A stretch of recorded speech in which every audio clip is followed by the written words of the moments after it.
ओम श्री सद्गुरुवे नमः। ओम नमो भगवते वासुदेवाय। अथ द्वाविंशो अध्याय चीरहरण। श्री शुकदेव जी कहते हैं, परीक्षित, अब हेमंत ऋतु आई।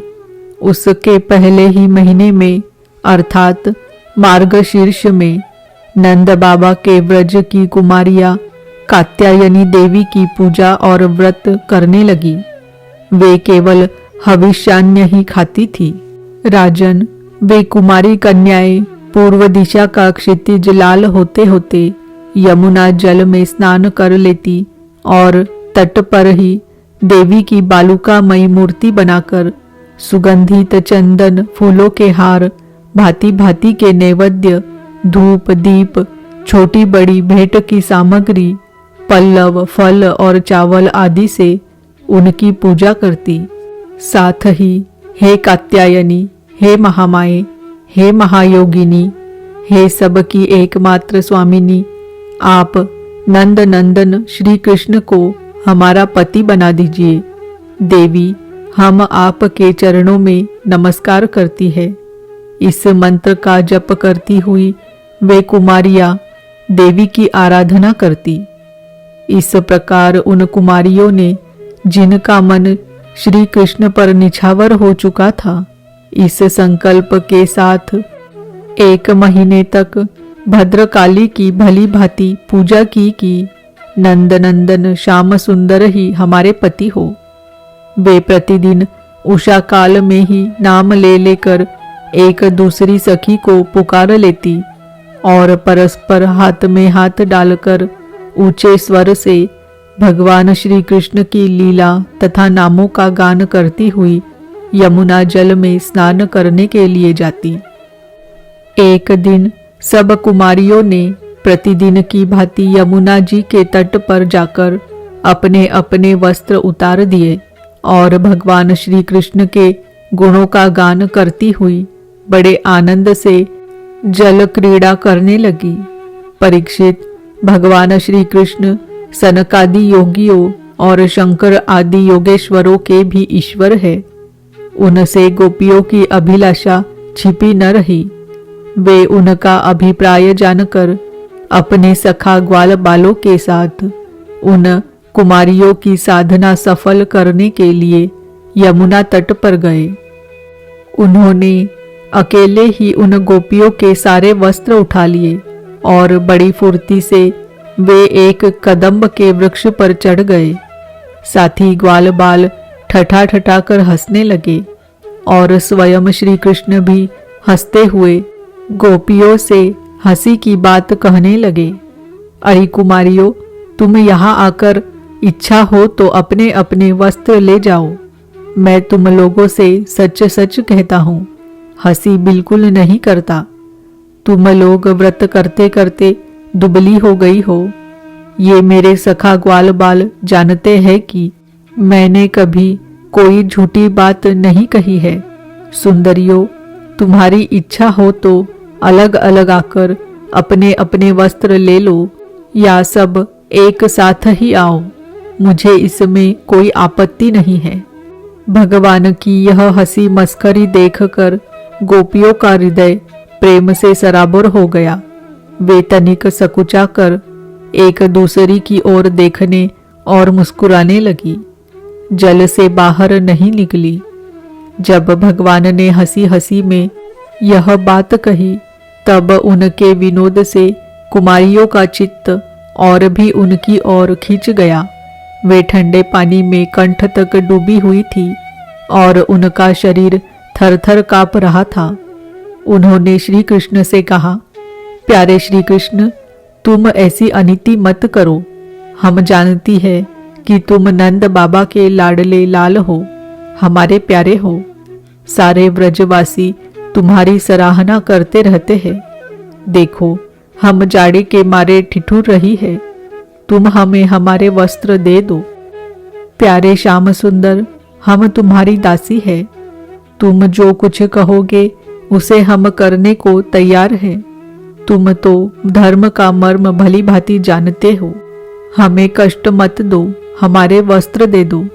नहीं तो हम जाकर नंद बाबा से कह देंगी। भगवान श्री कृष्ण ने कहा, कुमारियों, तुम्हारी मुस्कान पवित्रता और प्रेम से भरी है। देखो, जब तुम अपने को मेरी दासी स्वीकार करती हो और मेरी आज्ञा का पालन करना चाहती हो, तो यहाँ आकर अपने अपने वस्त्र ले लो। परीक्षित, वे कुमारियां ठंड से ठिठुर रही थी, कांप रही थी। भगवान की ऐसी बात सुनकर वे अपने दोनों हाथों से गुप्त अंगों को छिपाकर यमुना जी से बाहर निकली। उस समय ठंड उन्हें बहुत ही सता रही थी। उनके इस शुद्ध भाव से भगवान बहुत ही प्रसन्न हुए। उनको अपने पास आई देखकर उन्होंने गोपियों के वस्त्र अपने कंधे पर रख लिए और बड़ी प्रसन्नता से मुस्कुराते हुए बोले, अरे गोपियों, तुमने जो व्रत लिया था उसे अच्छी तरह निभाया है, इसमें संदेह नहीं। परंतु इस अवस्था में वस्त्रहीन होकर तुमने जल में स्नान किया है। इससे तो जल के अधिष्ठातृ देवता वरुण का तथा यमुना जी का अपराध हुआ है। अतः अब इस दोष की शांति के लिए तुम अपने हाथ जोड़कर सिर से लगाओ और उन्हें झुककर प्रणाम करो। तदनंतर अपने अपने वस्त्र ले जाओ। भगवान श्री कृष्ण की बात सुनकर उन व्रज कुमारियों ने ऐसा ही समझा कि वास्तव में वस्त्रहीन होकर स्नान करने से हमारे व्रत में त्रुटि आ गई। अतः उसकी निर्विघ्न पूर्ति के लिए उन्होंने समस्त कर्मों के साक्षी श्री कृष्ण को नमस्कार किया, क्योंकि उन्हें नमस्कार करने से ही सारी त्रुटियों और अपराधों का मार्जन हो जाता है। जब यशोदानंदन भगवान श्री कृष्ण ने देखा कि सब की सब कुमारियां मेरी आज्ञा के अनुसार प्रणाम कर रही है, तब वे बहुत ही प्रसन्न हुए। उनके हृदय में करुणा उमड़ आई और उन्होंने उनके वस्त्र दे दिए। प्रिय परीक्षित, श्री कृष्ण ने कुमारियों से छल भरी बातें की, उनका लज्जा संकोच छुड़ाया, हंसी की और उन्हें कठपुतलियों के समान नचाया, यहाँ तक कि उनके वस्त्र तक हर लिए। फिर भी वे उनसे रुष्ट नहीं हुई। उनकी इन चेष्टाओं का दोष नहीं माना, बल्कि अपने प्रियतम के संग से वे और भी प्रसन्न हुई। परीक्षित, गोपियों ने अपने अपने वस्त्र पहन लिए, परंतु श्री कृष्ण ने उनके चित्त को इस प्रकार अपने वश में कर रखा था कि वे वहां से एक पग भी न चल सकी। अपने प्रियतम के समागम के लिए सज कर वे उन्हीं की ओर लजीली चितवन से निहारती रही। भगवान श्री कृष्ण ने देखा कि उन कुमारियों ने उनके चरण कमलों के स्पर्श की कामना से ही व्रत धारण किया है और उनके जीवन का यही एकमात्र संकल्प है। तब गोपियों के प्रेम के अधीन होकर उखल तक में बंध जाने वाले भगवान ने उनसे कहा, मेरी परम प्रेयसी कुमारियों, मैं तुम्हारा यह संकल्प जानता हूँ कि तुम मेरी पूजा करना चाहती हो।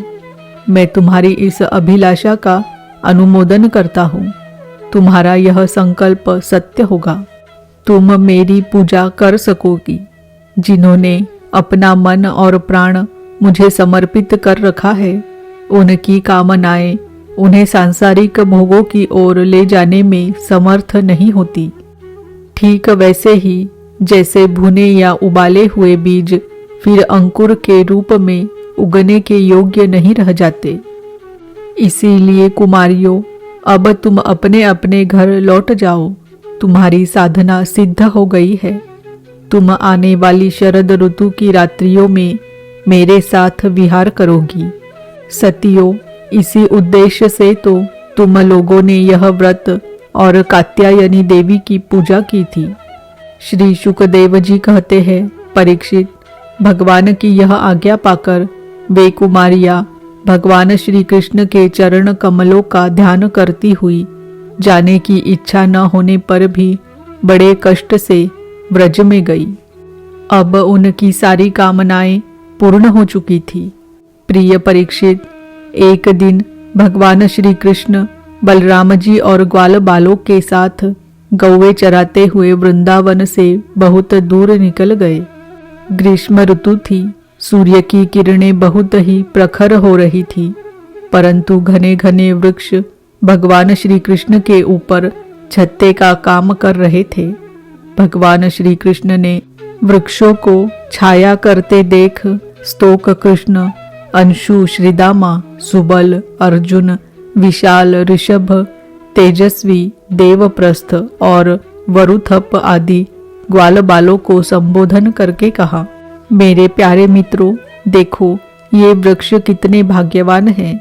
इनका सारा जीवन केवल दूसरों की भलाई करने के लिए ही है। ये स्वयं तो हवा के झोंके, वर्षा, धूप और पाला सब कुछ सहते हैं, परंतु हम लोगों की उनसे रक्षा करते हैं। मैं कहता हूँ कि इन्हीं का जीवन सबसे श्रेष्ठ है, क्योंकि इनके द्वारा जब प्राणियों को सहारा मिलता है, उनका जीवन निर्वाह होता है। जैसे किसी सज्जन पुरुष के घर से कोई याचक खाली हाथ नहीं लौटता, वैसे ही इन वृक्षों से भी सभी को कुछ न कुछ मिल ही जाता है। ये अपने पत्ते, फूल, फल, छाया, जड़, छाल, लकड़ी, गंध, गोंद, राख, कोयला, अंकुर और कोपलों से भी लोगों की कामना पूर्ण करते हैं।